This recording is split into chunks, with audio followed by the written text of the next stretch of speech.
Oke, bagaimana sih resiko ketika kita itu gagal bayar atau telat bayar di aplikasi GoPay Pinjam atau GoPay Later? Ini adalah sesuatu yang cukup banyak ya teman-teman ya, yang saat ini ya namanya GoPay ya, siapa yang nggak pakai GoPay gitu ya.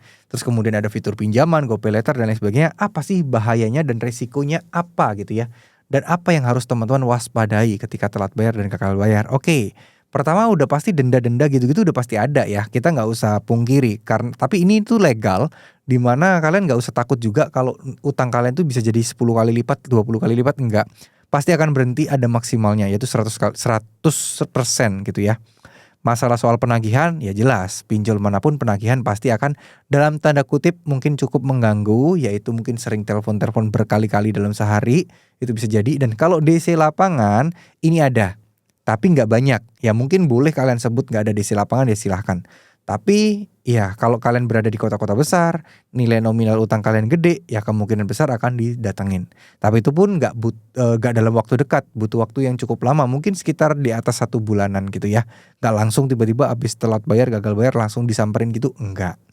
Nah, karena ini tetap legal, mereka ini adalah paylater atau pinjaman legal gitu ya.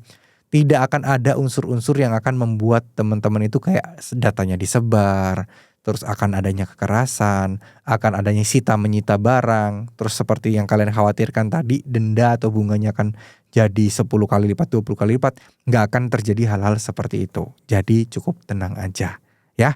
Saya tahu pasti teman-teman yang baru pertama kali akan gelisah banget, gelisah parah, stres, apapun itu kalian kepikiran nggak bisa tidur tenang dan lain sebagainya. Pasti akan ada ya hal itu terjadi, bisa jadi gitu loh.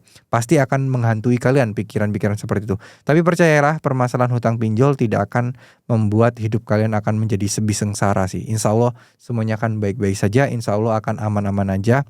Percayalah teman-teman bahwa masalah seperti ini tuh akan segera terselesaikan jika kalian fokus kerja, fokus cari penghasilan tambahan, fokus untuk ibadah, fokus untuk berdoa, minta dan terus berdoa.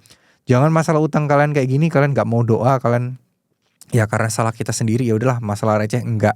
Tapi ya kita harus menguatkan mental kita karena masalah pinjol bukan sesuatu yang bisa instan bisa kita selesaikan. Karena ini kan masalah duit ya, masalah kalian harus cari duit dulu, setelah duitnya ada baru kalian bayarkan. Ini kan permasalahan yang cukup kompleks dan memang tidak akan ada solusi instan.